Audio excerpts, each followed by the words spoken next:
Yeah, I haven't thought about this yet. I think it's potential to be high scoring. Just because I think as good as the Ravens defense is, like I think they could still be scored on. Like I think even against the Jags, there were plenty of opportunities for the Jags to score, and it Right. just didn't work out for them. But it wasn't because of the Ravens defense, so much as just some issues on the Jags side. And so I think the 49ers are going to be able to score some points in this one. I haven't seen a defense, aside from the Browns, and that was when the 49ers were missing Trent and Debo. I haven't seen a defense convincingly stop this offense, right? So I'm going to go with the 49ers. Shoot, let's see. I'm going to say 32-27. I don't know. And just throwing some numbers at the wall. It's it's a little early to honestly. It's I agree with you. It's so hard to predict the game right. I don't know. I think it's going to be, if there's anything I know about the Niners, like earlier in the season, I would always predict, like against the Eagles, I projected them to score 24 points. At this point with this Niners offense, it doesn't matter who they're playing, they're going to get Yeah. close to 30. So I'm going to say 30-27. I think the Niners defense will be good. I think the Ravens offense is just going to be, they're going to come up with ways to get. I mean, they have Todd Monken, a way better offensive coordinator than their last one last year, Greg Roman. So there's going to be ways that the Ravens come up with to score. And I think it's really just going to come down to the important stops in the game. Can the 49ers stop them maybe a few times in the red zone? Can they maybe get a key takeaway? So it's really going to be if they make the stops when it really matters. And I think that's what they're going to do. I used to always pick against the Niners, but it's at this point, it's like they're so dominant. It's really hard to. So I'm going to pick the Niners 30-27 winning this one. And I think really what just matters is if the 49ers can stop them at the right time and the second half adjustments as well. So Yeah, the 49ers have made a lot of really good teams look silly this year. And mhm.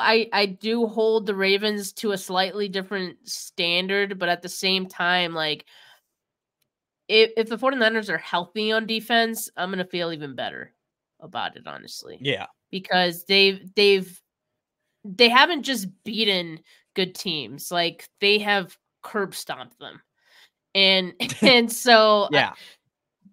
just based on that alone, like I got to feel good about the 49ers. But yeah, I say 32-27 because the injuries on the defensive side of the ball still a little unclear. So that's my score prediction, assuming that maybe a guy or two, one of those key guys we talked about is going to remain out in this game. Yeah. Um, Tommy Huxley has a good comment. Ravens have good safeties and linebackers. Usually what the Niners try to exploit and hold on. Usually what the Niners try and exploit is weak players at those positions, might have to go deep on them and establish the run. I agree. I think the Cowboys and the Eagles both have kind of had an issue with, their linebackers being disciplined at tackling and everything else. And I mean, that's true. The Ravens have really good players in the second level. I will say that their defensive tackles aren't like super elite at stopping the run. Kind of, I can't bring up the numbers right now at the time, but that's definitely something like establishing the run, as you said, is going to be key. And I think we'll be able to do that. So Yeah, I think so too. And again, like watching the Jags game, because like I haven't watched a ton of the Rams game. I actually do need to watch them in that Rams game. But yeah, watching them against the Jags, like I thought that I'm trying to pull up Travis Etienne's stats. Okay, he had well, 3.1 I know. yards per carry, 31 yards. But like there were Yeah. some it it's so they only ran him 10 times. It feels like they could have probably ran him a little bit more. There were some runs where I thought like, oh, like that's some decent yardage. If he could do that, Christian McCaffrey can probably get a little bit more than that, just because like it's Christian freaking McCaffrey. So yeah, if the 49ers need to establish the run at some point and play the game a little bit differently, this is a great point by Tommy that, yeah, I mean, Kyle does usually try to exploit those positions. So maybe, gonna look at something else to attack in this game. And if the run game needs to be there, I feel good about Christian McCaffrey being able to run the ball. I see Grandizer is asking, player of the game for the 49ers in this win.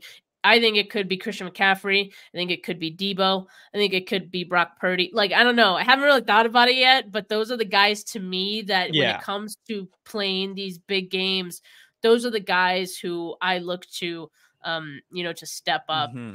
And, lately Debo Samuel's been that guy. So I kind of think he'll continue that.